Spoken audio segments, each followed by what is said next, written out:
À propos de long terme, là, on a une question concernant les étudiants d'Agathe. Existe-t-il des clubs d'investissement étudiantins en France? Oui. Un phénomène qui se développe en Suisse.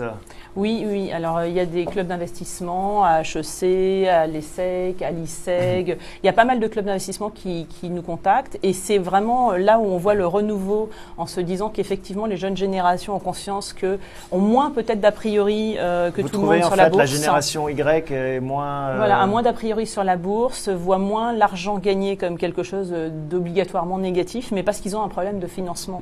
C'est surtout ça. Alors le petit laïus là-dessus, où il faut faire très attention, c'est sur cette volonté de rapidité. C'est-à-dire que c'est une génération qui est tout dans la rapidité. Donc il arrive, moi, d'avoir des clubs qui me disent voilà, alors j'ouvre un club aujourd'hui. Un club, c'est pour une durée de 10 ans. Normalement, on peut en sortir avant. Mais j'ouvre un club aujourd'hui. Comment je vais retirer mes bénéfices l'année prochaine? Alors là, je dois gentiment leur expliquer que l'année prochaine, ils n'auront pas doublé leur portefeuille. Sinon, c'est qu'ils seraient sur des valeurs très à risque et que la prise de risque serait importante. Donc ça c'est ça la bourse aussi, Bertrand. C'est le court terme, cette logique exactement. quand même de... Ce que j'allais dire aussi en complément de ce que dit Véronique, c'est que avant peut-être d'aller sur les marchés, il y a des outils qui existent aujourd'hui sur Internet.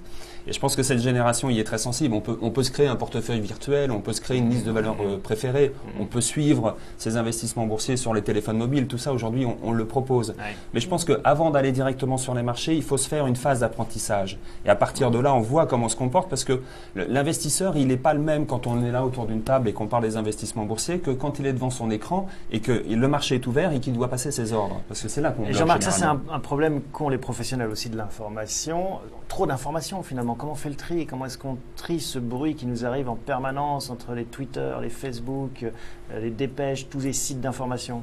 Il faudrait d'abord que l'information, elle arrive de l'entreprise et de la direction de l'entreprise. Mais elle n'arrive pas assez, vous dites? Ils ne jouent pas assez le jeu? Si, parce qu'en fait, ils ont fait énormément de progrès et puis ça a quand même été fortement contrôlé, régulé. Mais c'est vrai qu'il y a eu des cas qui sont à la limite du scandale et qui ont terni beaucoup l'image de marque des entreprises cotées, notamment dans certains établissements financiers. Bon, voilà. Mais c'est compliqué, compliqué. Et puis il faut aussi se mettre à la place de l'actionnaire. Enfin, on est tous des épargnants et c'est le fruit de notre travail. Donc il faut pas. On ne peut pas jouer avec. Je comprends que les gens ne veuillent pas jouer avec. Je comprends qu'ils ne veuillent pas prendre trop de risques. Je comprends. Moi, je crois que ce que je leur conseille quand on me demande, c'est d'en mettre une partie sans risque et une partie risquée. Ça fait partie des bonnes règles. Voilà.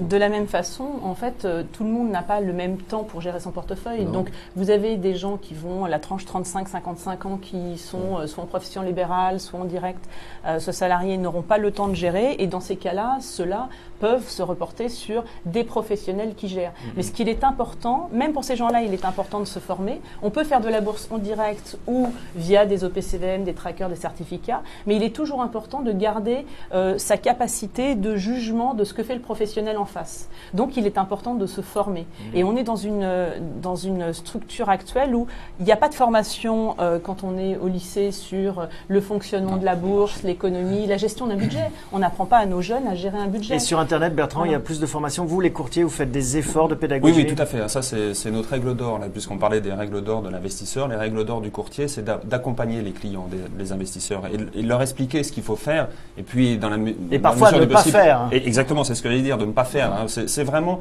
apprendre à se connaître avant de connaître ses investissements et puis sa capacité à prendre du recul parfois. Ce qui m'étonne, mais vous allez peut-être pouvoir m'éclairer, moi j'ai pas la typologie des gens qui jouent en ligne et qui accèdent à la bourse via les sites internet ou les banques en ligne, mais je comprends qu'un jeune qui sort de l'école soit assez prudent sur l'investissement de son épargne. Vous le disiez très justement, il doit d'abord rembourser son prêt étudiant quand il en a pris un, et ils sont de plus en plus nombreux à le faire. Mais il doit aussi préparer son avenir, préparer sa retraite, parce qu'il sait très bien que ses parents ont galéré, qu'il n'y a pas forcément d'argent dans la famille et que les systèmes de retraite sont fragiles. Donc je comprends cette prudence. La prudence que je ne comprends pas, c'est celle des seniors aujourd'hui. C'est-à-dire des gens qui sont en retraite, qui ont des retraites très confortables, parce que les systèmes de retraite sont fragilisés pour les générations qui viennent, mais pour les générations actuelles, ils ne sont pas fragiles. Les retraites sont sécurisées.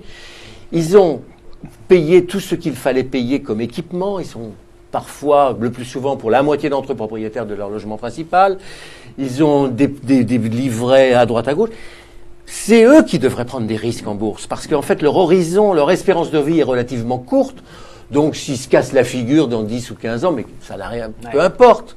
Ils se disent qu'ils seront dépendants et qu'il faudra payer une maison de retraite. Que les seniors ne puissent pas... Alors que, en fait, quand vous vous baladez dans un casino sur les machines à sous, vous avez quand même beaucoup plus de seniors à jouer sur les machines à sous et sur les tables, que de jeunes start-up. C'est un bon point. Franchement, pour le marketing, il y a quelque chose qui ne va pas. Je ne comprends pas que les seniors... Alors, je ne sais pas ce que font les clubs d'investissement seniors. Il y en a beaucoup de clubs d'investissement seniors. Hein. Oui, moi, je suis allé en visiter quelques-uns.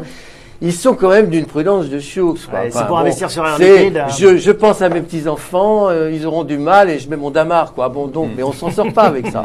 Non, je pense que effectivement. Alors nous, dans les clubs d'investissement, ils connaissent les actionnaires qui sont dans les clubs d'investissement connaissent mieux les produits financiers parce qu'au bout d'un moment, ils apprennent les uns des autres. Ouais. Ils suivent mieux le marché parce que quand on est 20 et que chacun, si on fait des groupes de 2, chacun suit 2 valeurs, ça fait un nombre conséquent de valeurs suivies pour le club et aussi pour son portefeuille personnel.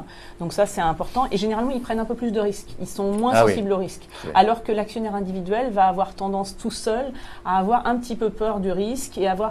Alors, il y a une corrélation aussi forte, il ne faut pas se le cacher, entre les différents produits financiers traités et le cours du CAC. Ouais. C'est-à-dire que quand le cours du CAC va très bien, pendant 2 ans, ça monte...